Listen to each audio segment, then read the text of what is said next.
Welcome to the Tomato Toughening Training Program, where we take soft, delicate tomato plants and turn them into rugged, outdoor-ready warriors.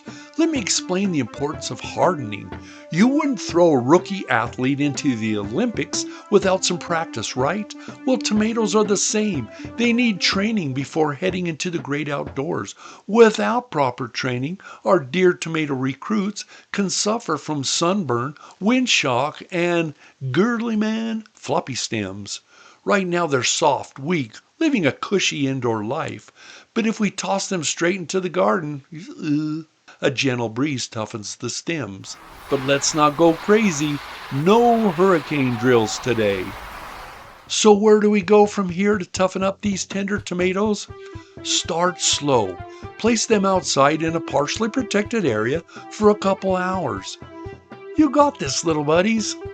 Increase the sun exposure gradually each day. Let them soak up more sun, just enough to make them think they're training for the Tomato Olympics. If I knew the words, I'd sing it. Watch the weather. Don't throw them into a storm. And if it looks like any chance of bad weather, get them back to the training facility for more indoor strength and conditioning. Our training room looks like this.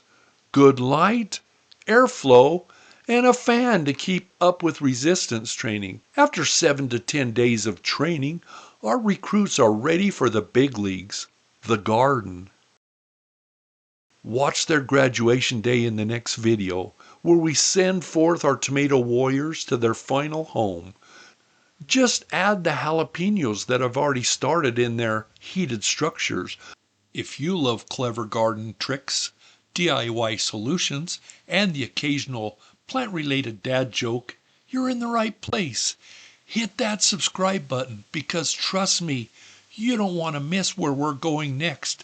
Whether you're a seasoned grower or just trying to keep a houseplant alive for more than 1 week, I've got tips, tricks, and enough hacks to make your plants think they've won the lottery.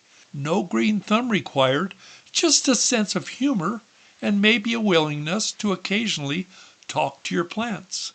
Trust me, they love it. So I just want you to know how much I love you. You and only you.